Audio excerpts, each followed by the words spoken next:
yes, to reduce the altercation. You know, people are not, they see uniform officers as maybe threats to them on the road, because we still have people not willing to do the right thing, that's obtain their relevant vehicle particulars and also obey traffic rules and regulations. Still have that challenge. So you see, we are looking at, we're already, in fact, thanks to our amiable governor, Right Honorable Sheriff Borowori, he has been on top of the game when it comes to safety of lives and the smooth, having a smooth ride on the road.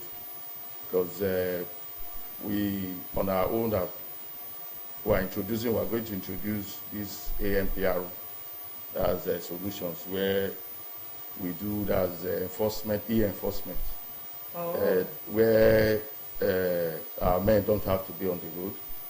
So what you do is camera, we have station cameras at designated places, maybe at traffic light where plate numbers are captured, vehicles are captured, and they cross-reference it with the database to see if you have violated any traffic law, if your particulars are not up to date, or that you have not obtained the relevant particulars, so you'll be brought to book. So what we encourage everybody to comply, because it's going to be very, very effective. So, and it's going to save a lot of stress and kind of delay on the road. So we don't want situations where people will have to stop you and you have to have arguments and altercation so on the road. So that will also make your men, take your men away. So it will from reduce the work of the VI. Right? It's not as if we are not going to be there, but we have limited interface with motorists. It's not going to be like before, where you will be seeing us often on the road. So we may be at specified locations, maybe to stop blacklisted vehicles, because vehicles will be blacklisted for offenses. So if you'll be given maybe 24 hours to 48 hours or so, or so determined by a government to pay your fine. Failure to do so, your vehicle will be blacklisted. So we can meet you at any different points. Maybe at the point of renewing your papers, you might face the penalty. You face the penalty there, or you will be stopped at specified points where VIO or police, any enforcement officers, other enforcement officers can also stop you if you are blacklisted. So I will encourage people there is no more business as usual, that you should obey traffic rules and regulation and ensure that your papers are up to date as good citizens of the country. It's our civic duty to ensure that we obey traffic rules and regulation and make sure that every requirement pertaining to your vehicle particulars are up to date and are obtained. Okay, so in Asaba, in Delta State, for instance, we know that we have the Federal Road Safety Corps. We see them majorly on the highways, and then when you come into town, you see the men on blue, called the DESMA, and then you are seeing the men on white, the VIO officials. Now, sometimes there's this argument that the roles are clashing, because the DESMA official now, they release like a 10-page book telling us, what they are going to do effective July 1st. They have started enforcing it already, and that they are now going to ask you for your driver's license, especially when they see that you are at fault. They'll first of all ask. That was the argument, and then they the person in charge spoke on that they should ask you your driver's license, because you cannot have a driver's license, certified driver, and then you're breaking the law. Now, what is the main duty or the roles of the vehicle, the VIO? Because we feel like it's clashing. A Desma will stop me at this point, ask me of my driver's license, why am I not on the seat belt, and the VIO official will stop me at the next junction or point and ask this of the same thing, the document. So what is the main duty of a vehicle inspection officer? Thank you very much. The roles shouldn't be clashing, because we are all established by law, and we are guided by law in our operations and our services. They are all distinctive in their nature. They are quite different. We have specific functions, while DESMA has its own specific functions, and same with Federal Road Safety. Federal Road Safety, let me start with Federal Road Safety. We are aware that Federal Road Safety is a federal agency, and by law, they can only be in federal roads. And they have specific roles on the road too. It's different from that of vehicle inspection officers. They cannot ask for your particulars. The Federal Safety? Yes, their own is just like DESMA to ensure that you drive safely on the road and you obey traffic rules and regulations. In terms of driver's license, no agency is empowered to ask for driver's license other than vehicle inspection officers, because it's their prerogative, and they are the certifiers. They are the qualifiers, those that qualify you. They don't issue? Yes, they also issue. That's issuance of driver's license is done in the office of the Board of Internal Revenue. So you say the board can issue, but the people that certify and qualify you to drive on the road are the vehicle inspection officers. Wow. So they are the custodians of driving license, of all kinds, including international driving license.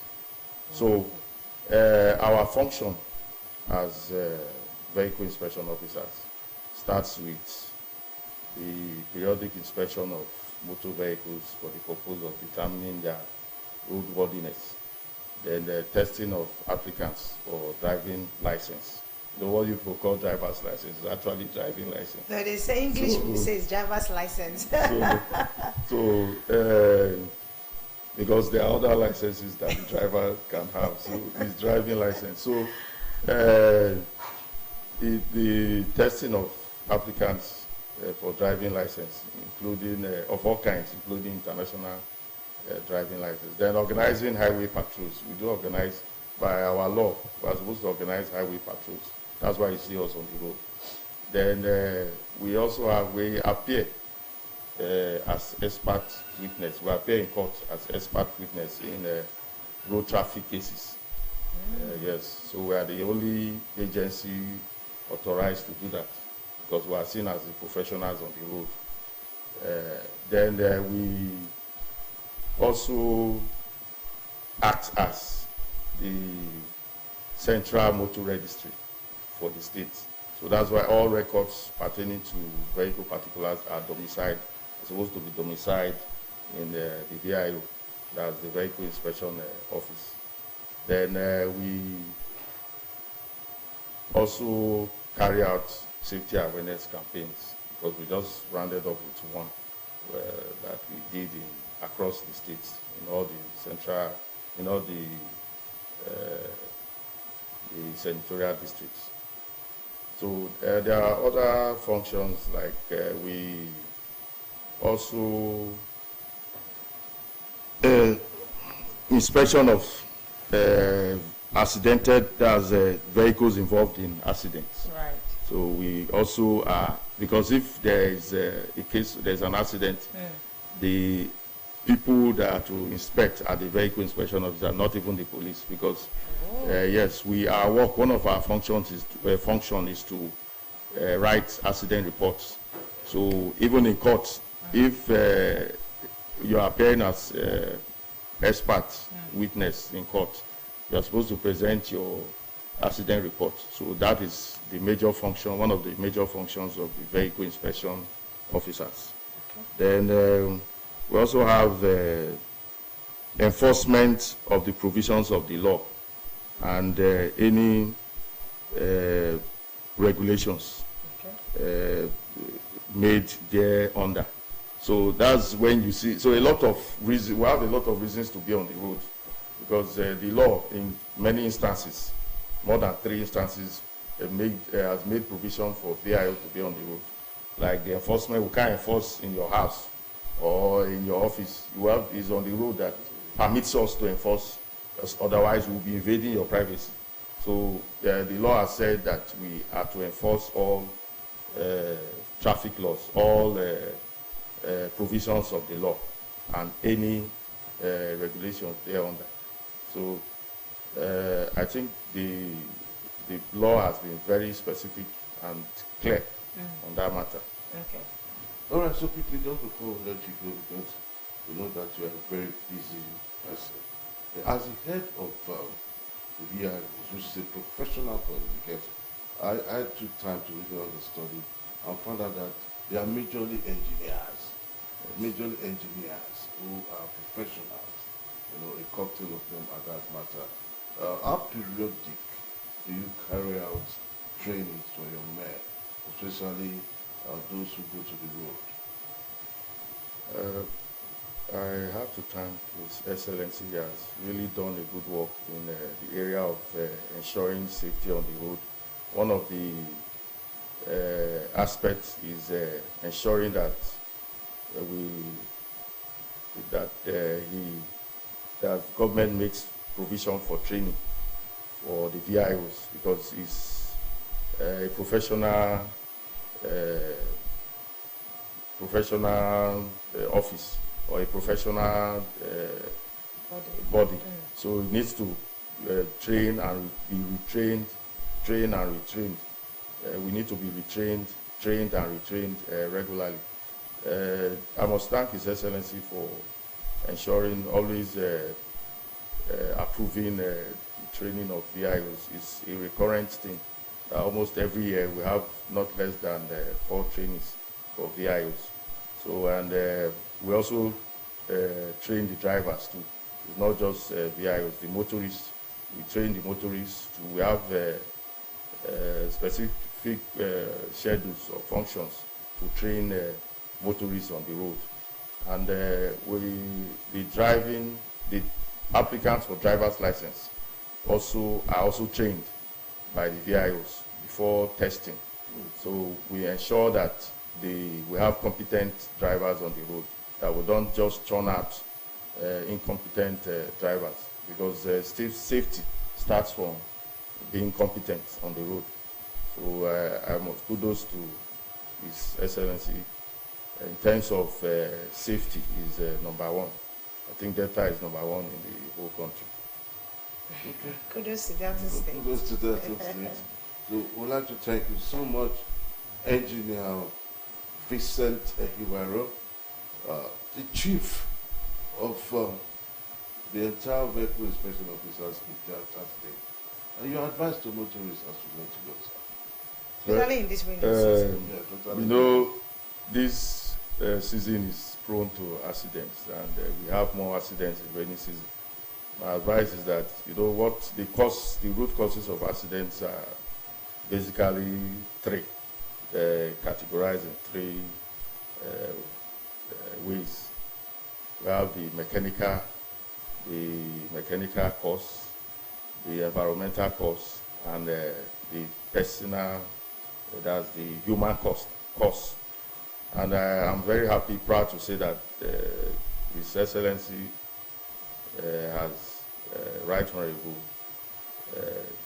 Sheriff Oborowori has done a lot in reducing accidents in mitigating the causes of accidents.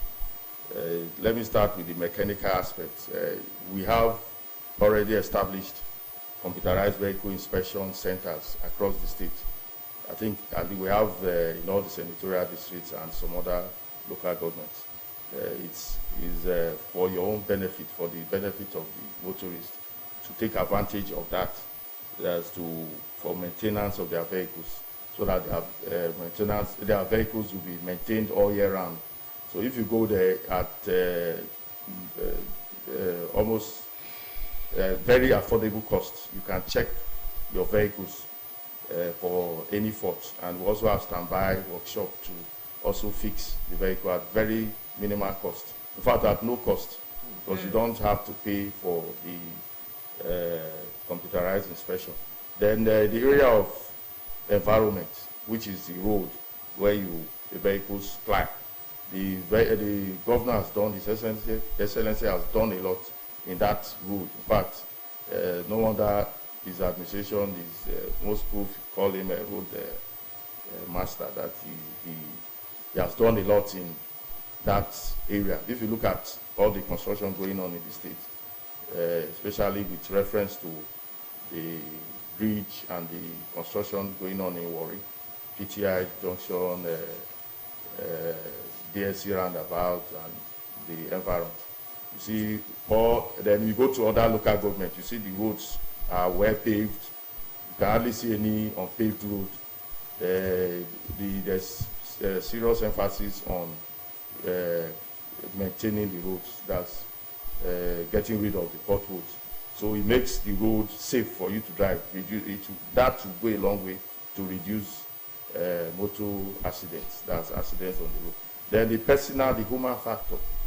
That is why government has also done well a lot in ensuring that motorists are trained, and that we carry out sensitization, safety awareness campaigns across the state to ensure that as we approach the rainy season, or as we are in the rainy season, that we need to abide and know certain safety tips, traffic regulation tips with us, so that we can not find ourselves wanting, because knowledge is power. So if you have the knowledge of safety and the regulations to abide, that you have to abide, to help us and to also help the government.